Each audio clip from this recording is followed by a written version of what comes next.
Retour village, ritorno al villaggio. Probabilmente era una filastrocca o che aveva lui inventato, o che aveva sentito e che aveva poi rielaborato come era prassi ai tempi. Cosa dire? Frontini in questo brano vuole farci ritornare un po' bambini.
È la nostra classica serenata. Vi ricordate una volta l'uomo innamorato che non era contraccambiato? Cosa faceva? Inscenava anche una serenata. Chitarrata siciliana, perché vuole rimandare all'imitazione della chitarra, è probabilmente un canto nostrano che Frontini ha trascritto al pianoforte. Però non sono certo di questo, dovrei fare una ricerca, ma come in tutte le cose storiche spesso la fantasia creativa del compositore si mischia poi alla tradizione. Ecco, chitarrata siciliana da questo punto di vista è l'emblema di questa dicotomia.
che rimanda un po' anche alla Belle Époque parigina, che andò di moda tra i primi 20 anni del Novecento.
Il brano è dedicato alla figlia Angioletta.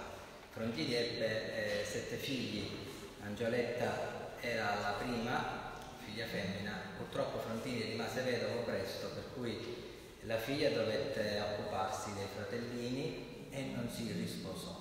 Però l'amore per il padre la portò a raccogliere tutte le fonti storiche, tutte le partiture, tutti i ritagli di giornale, grazie ai quali noi oggi sappiamo le notizie di Frontini. Quindi era doveroso dedicare il mio disco mettendo lo stesso titolo del brano, e poi dal mio punto di vista è il brano più bello del disco.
Catania aveva 50 elementi e faceva la sua bella tournée per il Regno delle Due Sicilie. Di Martino si parlava ai tempi come lo Strauss del Sud, colui che scriveva i valzer per orchestra che venivano eseguiti probabilmente dalla banda e che erano apprezzatissimi.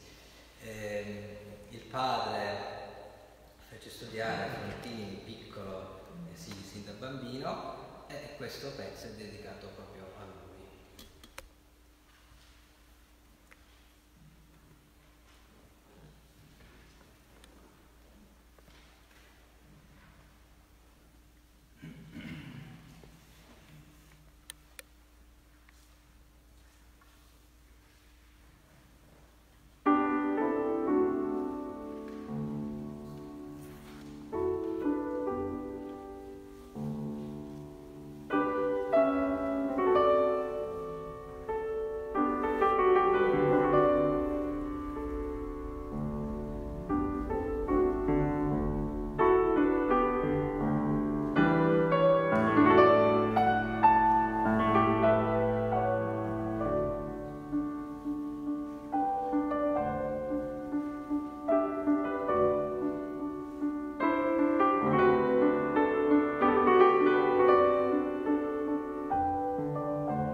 Torniamo alla Belle Époque Désir d'amour, che è stato recensito da alcune riviste musicali tedesche soprattutto, che parlavano di Frontini in questo modo: il nostro bel siciliano, leggo letteralmente, me lo ricordo, ci sforna una nuova e mirabile melodia. Il nostro bel siciliano ci fa capire come già i tedeschi avevano di noi una strana, come dire, un giudizio un pochino severo, ecco, diciamo così. Désir d'amour.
Si narra che il padre rimase chiuso per una settimana, non uscì di casa per il profondo lutto.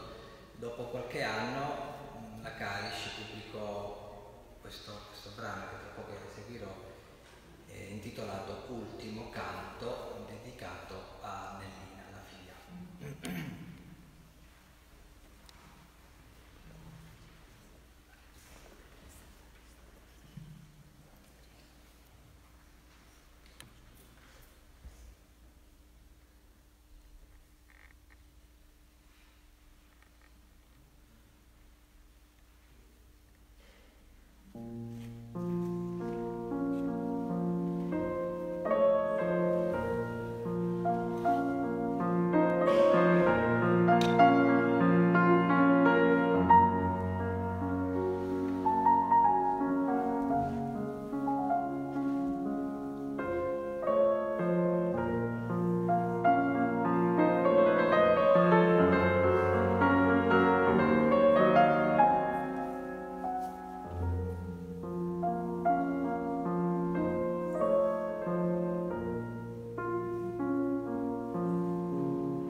destino vuole che invece si innamori del fratello. Allora il senso di colpa, la frustrazione di questo amore la porta alla pazzia. I paesani invece si inventarono come la credenza che il diavolo si era impossessata dell'anima di questa donna. Per cui Malia nasce come risposta a Cavalleria Rusticana di Mascagni perché racconta proprio la nostra terra. La sfortuna di Frontini fu quella che anziché andare in scena subito fu data dopo tantissimi anni, quando ormai il filone storico di un certo tipo di opera non c'era più. Quindi il mio desiderio è quello che un giorno quest'opera possa essere ripresa. Per voi una parafrasi scritta da proprio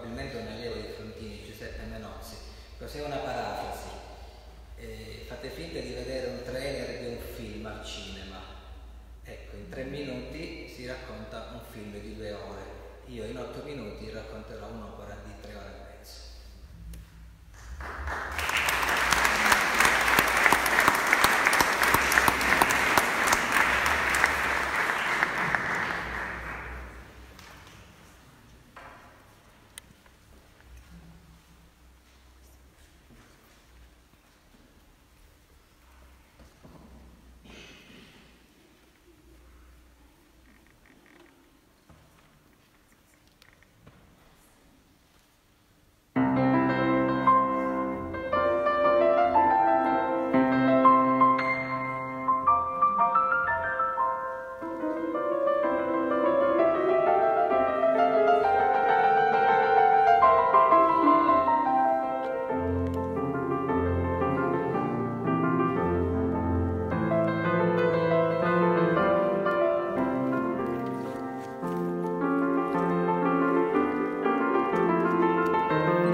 scrisse 48 romanzi senza parole. Io eseguirò per voi una brevissima romanza, dura giusto un minuto, per rimanere così il tema che avete sentito, veramente molto particolare.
Ritorniamo a Frontini, due mondi musicali con Mendelssohn completamente differenti, no? Avete visto la melodia di Frontini che andava su e giù e la severità, ma sempre molto bella comunque, della musica tedesca in cui si deve andare a tempo in un certo modo, dove le armonie sono molto severe. E quindi ritorniamo alla nostra bellezza siciliana, vi auguro veramente una bellissima continuazione. Chi vuole risentire parte del concerto, chi vuole riascoltare alcune piccole cose storiche che ho detto, vi invito ad acquistare il mio disco che trovate lì. Ci sono due versioni, la prima versione che era la prima pubblicazione dove avete 12 brani con libricino interno a colori, dove ci sono alcune fotografie, tra l'altro scattate pure da un nostro paesano, Angelo Rocca, che ringrazio, oppure c'è l'altro disco, 14 romanzi, ce ne sono 2 in più, però il libretto ve lo dovete beccare in inglese perché la casa editrice De Vinci ha sede in Giappone e pubblica in tutto il mondo. Buon ascolto.